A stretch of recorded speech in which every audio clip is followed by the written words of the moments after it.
ಹೌದು guys, big boss ಮನೆಯಲ್ಲೇ ಯಾರನ್ನ ನಂಬಬೇಕು ಯಾರನ್ನ ನಂಬಾರ್ದು ಅಂತ ಗೊತ್ತೇ ಆಗಲ್ಲ. ಒಂದು ವಾರ ಇವ್ರು ಸರಿ ಅನಿಸಿದ್ರೆ ಇನ್ನೊಂದು ವಾರ ಇನ್ಯಾರೋ ಸರಿ ಅನಿಸ್ತಾರೆ. ಒಂದು ವಾರ ಯಾರು ಸರಿ ಅನಿಸಿರ್ತಾರೆ, ನೆಕ್ಸ್ಟ್ ವೀಕಲ್ಲಿ ಅವ್ರು ಕೆಟ್ಟವ್ರ ಥರನೂ ಕಾಣ್ಬೋದು. ಸೊ ಇವಾಗ ನೀವು ನೋಡ್ತೀರಾ, ಗಿಲ್ಲಿ ಅವರು ಕೂಡ ಸ್ವಲ್ಪ ಜನಕ್ಕೆ ಕೆಟ್ಟವ್ರ ಥರ ಕಾಣ್ತಾ ಇದ್ದಾರೆ. ತುಂಬಾ ಅತಿರೇಕ ಆಯಿತು ಅಂತ ಈ ವಾರದ ಒಂದು ಎಪಿಸೋಡ್ನಲ್ಲಿ ಅನ್ನಿಸ್ತದೆ. ಮನೆಗೆ ಬಂದಂಥ ಗೆಸ್ಟ್ ಜೊತೆ ಸ್ವಲ್ಪ ಜಾಸ್ತಿನೇ ಅತಿರೇಕ ಮಾಡ್ತಿದ್ದಾರೆ ಅಂತ ಅನ್ನಿಸ್ತದೆ.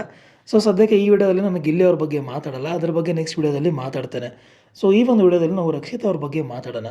ಸೊ ಈ ವಾರ ನಿಮ್ಗೆ ಗೊತ್ತಿದೆ, ರಕ್ಷಿತ್ ಅವರು ಗಿಲ್ಲಿ ಅವ್ರನ್ನ ನಾಮಿನೇಟ್ ಮಾಡ್ತಾರೆ. ಹೌದು, ಗಿಲ್ಲಿ ಅವ್ರ ಜೊತೆ ತುಂಬಾ ಕ್ಲೋಸ್ ಆಗಿರ್ತಾರೆ, ಅವ್ರನ್ನೇ ನಾಮಿನೇಟ್ ಮಾಡ್ತಾರೆ. ಅದು ತಪ್ಪೇ ಅಲ್ಲ. ಒಂದು ವೇಳೆ ಗಿಲ್ಲಿ ತಪ್ಪಾಗಿದ್ದರೆ ಅವ್ರನ್ನ ನಾಮಿನೇಟ್ ಮಾಡೋದ್ರಲ್ಲಿ ತಪ್ಪೇನೂ ಇಲ್ಲ. ಬಟ್ ಇಲ್ಲಿ ಅವ್ರು ಕೊಟ್ಟಂಥ ರೀಸನ್ ಏನಿತ್ತು ಅವ್ರನ್ನ ನಾಮಿನೇಟ್ ಮಾಡೋಕ್ಕೆ, ಒಂಚೂರು ಅದಕ್ಕೆ ಅದು ವ್ಯಾಲಿಡೇ ಇರಲಿಲ್ಲ. ಅದಕ್ಕೆ ಅರ್ಥನೂ ಇಲ್ಲ, ತಳ ಇಲ್ಲ, ಬುಡ ಇಲ್ಲ. ಜಸ್ಟ್ ಏನೋ ಒಂದು ಒಟ್ಟಿನಲ್ಲಿ ಗಿಲ್ಲಿ ಅವ್ರನ್ನ ನಾಮಿನೇಟ್ ಮಾಡ್ತಾರೆ. ನಿಮಗೆ ಗೊತ್ತಿರ್ಬೋದು, ಈ ಲಾಸ್ಟ್ ವೀಕಲ್ಲಿ ರಕ್ಷಿತ್ ಅವರಿಗೆ ಕಿಚ್ಚನ ಚಪ್ಪಾಳೆ ಬರುತ್ತೆ. ಅದಕ್ಕಿಂತ ಲಾಸ್ಟ್ ವೀಕಲ್ಲಿ ಗಿಲ್ಲಿ ಮತ್ತು ರಕ್ಷಿತ್ ಅವ್ರಿಗೆ ಸುದೀಪ್ ಅವರು ಕ್ಲಾಸ್ ತೊಗೊಂಡಿರ್ತಾರೆ. ಅಲ್ಲೂ ಕೂಡ ಅವರು ರಘು ಅವ್ರನ್ನ ನಾಮಿನೇಟ್ ಮಾಡಿ ಅಭಿ ಅವ್ರನ್ನ ಸೇಫ್ ಮಾಡಿರ್ತಾರೆ. ಅದಕ್ಕೂ ಕೂಡ ರೀಸನ್ ವ್ಯಾಲಿಡ್ ಇರಲ್ಲ. ಆಮೇಲೆ ಒಮ್ಮತದಲ್ಲೂ ಅವ್ರು ಒಪ್ಕೊಳ್ಳಲ್ಲ. ಆ ಕಾರಣಕ್ಕೆ ಸುದೀಪ್ ಅವರು ಒಳ್ಳೆ ಕ್ಲಾಸ್ ತೊಗೊತಾರೆ. ನೆಕ್ಸ್ಟ್ ವೀಕಲ್ಲಿ ಸರಿ ಹೋಗ್ತಾರೆ. ಅಲ್ಲಿ ಅವ್ರು ನಾಮಿನೇಷನ್ ಮಾಡೋದಾಗಲಿ, ಗೇಮ್ ಆಗಲಿ ಎಲ್ಲನೂ ಚೆನ್ನಾಗಿ ಆಡ್ತಾರೆ ಲಾಸ್ಟ್ ವೀಕಲ್ಲಿ. ಸೊ ಸರಿ ಹೋದರು ರಕ್ಷಿತ್ ಅವ್ರಿಗೆ ಫ್ಯಾನ್ ಬೇಸ್ ಬರ್ತಿದೆ ಅಂತ ಖುಷಿ ಪಡೋಷ್ಟರಲ್ಲೇ ಈ ವಾರ ಇದೊಂದು ಎಡವಟ್ಟು. ಇಲ್ಲಿ ಗಿಲ್ಲಿ ಅವರು ಏನು ಅಂತಂದರೆ, ಆ ಜಾನ್ವಿ ಅವರ ಒಂದು ಆ್ಯಂಕರಿಂಗ್ ಬಗ್ಗೆ ಮಾತಾಡ್ತಾರೆ. ಅವ್ರು ಹೇಳಿರೋದೇನು, ಈ ಶೋಯಿಂದ ಆಚೆ ಹೋದರೆ ನಾವು ಒಂದು ಆ್ಯಂಕರಿಂಗ್ ಶುರು ಮಾಡ್ಕೊಳ್ಳೋಣ ಅಂತ ಕಾವ್ಯ ಅವ್ರ ಜೊತೆಗೆ ಮಾತಾಡ್ತಿರ್ತಾರೆ. ಅವಾಗ ಏನು ಹೇಳ್ತಾರೆ, ಈ ಒಂದು ಸವಿರುಚಿ ಶೋ ಇದೆ ಅಂಥದ್ದೆಲ್ಲ ಬೇಡ, ನಾವು ಬೇರೆ ಶೋ ಮಾಡೋಣ ಅಂತ. ಇಲ್ಲಿ ಅವರು ಸವಿರುಚಿ ಶೋ ಬಗ್ಗೆ ಮಾತಾಡಿದರೆ ಹೊರತು ಇವರ ಆ್ಯಂಕರಿಂಗ್ ಬಗ್ಗೆ ಯಾವುದೇ ಮಾತನ್ನು ಆಡೇ ಇಲ್ಲ. ಇವರು ಚೆನ್ನಾಗಿ ಮಾಡಲ್ಲ, ಹಂಗೆ ಈ ಥರ ಮಾತುಗಳನ್ನು ಆಡೇ ಇಲ್ಲ. ಅವ್ರಿಗೇನೋ ಅವರು ಕಾಮಿಡಿಯಲ್ಲಿ ಮಾತಾಡ್ತಿರ್ತಾರೆ. ಓಕೆ, ಜಾನ್ವಿ ಅವರು ನಾಮಿನೇಟ್ ಮಾಡ್ತಾರೆ ಗಿಲ್ಲಿ ಅವ್ರನ್ನ ಈ ವಿಚಾರದಲ್ಲಿ. ಮೋಸ್ಟ್ಲಿ ಅವ್ರಿಗೆ ಹರ್ಟ್ ಆಗಿರ್ಬೋದನೋ ಅಂತ ಓಕೆ ಅನ್ಬೋದು. ಬಟ್ ಈ ಒಂದು ಇನ್ಸಿಡೆಂಟ್ ನಡೆಯುವಾಗ ರಕ್ಷಿತ್ ಅವರು ಅಲ್ಲಿ ಇರೋದೇ ಇಲ್ಲ. ಅಲ್ಲಿ ಏನು ನಡೆದಿದೆ ಅಂತಲೂ ಗೊತ್ತಾಗಿಲ್ಲ. ಜಸ್ಟ್ ಜಾನ್ವಿ ಅವರು ಈ ರೀಸನ್ನ ಇಟ್ಕೊಂಡು ಗಿಲ್ಲಿ ಅವ್ರು ನಾಮಿನೇಟ್ ಮಾಡೋದಕ್ಕೆ ಇವರು ಅವರ ಒಂದು ಪ್ರೊಫೆಷನ್ನ ಕೆಳಗಿಟ್ಟು ಮಾತಾಡ್ತಿದ್ದಾರೆ. ನಾನೊಬ್ಬ ಯೂಟ್ಯೂಬರು, ನನ್ನ ಬಗ್ಗೆನೂ ಇದೇ ಥರ ಮಾತಾಡಿದಾಗ ನಾನು ವಾಯ್ಸ್ ರೈಸ್ ಮಾಡ್ತೀನಿ. ಇಲ್ಲಿ ನನ್ನ ಬಗ್ಗೆ ಮಾತಿಲ್ಲ, ಬಟ್ ಪ್ರೊಫೆಷನ್ ಬಗ್ಗೆ ಮಾತಾಡಿದಾಗ ನಾನು ಕೂಡ ಗಿಲ್ಲಿ ಅವ್ರನ್ನ ನಾಮಿನೇಟ್ ಮಾಡ್ತೀನಿ ಅಂತ ಹೇಳ್ತಾರೆ.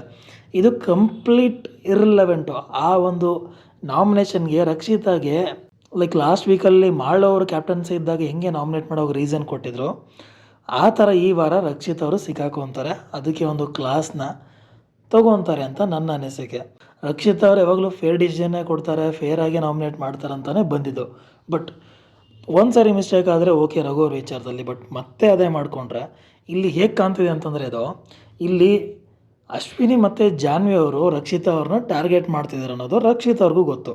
ಹಾಗೆ ಇನ್ನು ಮಿಕ್ಕಿದವರೆಲ್ಲ ರಕ್ಷಿತ್ ಅವರ ಪರ ಇದ್ದಾರೆ ಅಂತ ರಕ್ಷಿತಾ ಗೊತ್ತು. ಸೊ ಇಲ್ಲಿ ಏನಂತಂದರೆ, ಬೇರೆಯವ್ರನ್ನ ಯಾರನ್ನೇ ನಾಮಿನೇಟ್ ಮಾಡಿದ್ರು, ರಕ್ಷಿತ್ ಅವರು ಜಾನ್ವಿ ಮತ್ತು ಅಶ್ವಿನಿ ಅವ್ರನ್ನ ಬಿಟ್ಟು ಬೇರೆ ಯಾರನ್ನೇ ನಾಮಿನೇಟ್ ಮಾಡಿದ್ರು ಅವರು ಲಾಸ್ಟಲ್ಲಿ ಏನೋ ಒಂದು ಮಾತಾಡಿಕೊಂಡು ರಕ್ಷಿತ್ ಜೊತೆ ಸರಿ ಹೋಗ್ಬಿಡ್ತಾರೆ. ಬಟ್ ಅದನ್ನೇ ಬಿಟ್ಟು ಅವಳೇನಾದರೂ ಜಾನ್ವಿ ಮತ್ತು ಅಶ್ವಿನಿ ಅವ್ರನ್ನ ನಾಮಿನೇಟ್ ಮಾಡಿದ್ರೆ ಅವರಿಬ್ಬರು ಇವಳು ಹಿಂದೆ ತಿರುಗಿ ಬೀಳ್ತಾರೆ ಅಂತ ಇವಳಿಗೆ ಗೊತ್ತು. ಸೊ ಅಲ್ಲಿ ಇವಳಿಗೆ ಫೈಟ್ ಮಾಡೋಕ್ಕಾಗಲ್ಲ ಅಂತ ಒಂದು ಕಾನ್ಫಿಡೆನ್ಸ್ ಹೋಗಿದೆಯೋ ಗೊತ್ತಿಲ್ಲ. ಬಟ್ ಇವ್ರ ಜೊತೆ ಇಬ್ಬರ ಜೊತೆ ಚೆನ್ನಾಗಿ, ಮನೆಯವ್ರು ಹೆಂಗೂ ಮಿಕ್ಕಿದವರೆಲ್ಲ ಚೆನ್ನಾಗಿದ್ದಾರೆ, ಇವರಿಬ್ಬರ ಜೊತೆನೂ ಚೆನ್ನಾಗಿದ್ದರೆ ಸೇಫಾಗಿ ಆಡ್ಬೋದು ಅನ್ನೋ ಒಂದು ಮೈಂಡ್ ಸೆಟ್ಟಲ್ಲಿ ಏನಾದರೂ ಕಾವ್ಯ ಮತ್ತು ಗಿಲ್ಲಿ ಅವ್ರನ್ನ ನಾಮಿನೇಟ್ ಮಾಡಿದ್ರ, ಇವರಿಬ್ಬರು ಹೆಂಗೂ ರಕ್ಷಿತಾಗಿ ಏನು ಅನ್ನಲ್ಲ ಒಂದು ಕಾರಣಕ್ಕೆ ಇವರಿಬ್ಬರನ್ನ ನಾಮಿನೇಟ್ ಮಾಡಿದ್ರ ಅಂತ ನನ್ನ ಒಂದು ಡೌಟು. ಸೊ ನಿಮಗೂ ಹೀಗೆ ಅನಿಸಿದ್ರೆ ಕಮೆಂಟಲ್ಲಿ ತಿಳಿಸಿ. ಹಾಗೆ ಈ ಸೀಸನಲ್ಲಿ ನಿಮ್ಮ ಫೇವ್ರೇಟ್ ಕಂಟೆಸ್ಟೆಂಟ್ ಯಾರು ಅನ್ನೋದನ್ನು ಕಮೆಂಟ್ ಮಾಡಿ. ವಿಡಿಯೋ ಇಷ್ಟ ಆಗಿದ್ರೆ ಲೈಕ್ ಮಾಡಿ, ಶೇರ್ ಮಾಡಿ. ಹಾಗೆ ಇದೇ ರೀತಿ ಬಿಗ್ ಬಾಸ್ ಅಪ್ಡೇಟ್ಗೋಸ್ಕರ ನನ್ನ ಚಾನಲ್ನ ಸಬ್ಸ್ಕ್ರೈಬ್ ಮಾಡ್ಕೊಳ್ಳಿ. Thank you.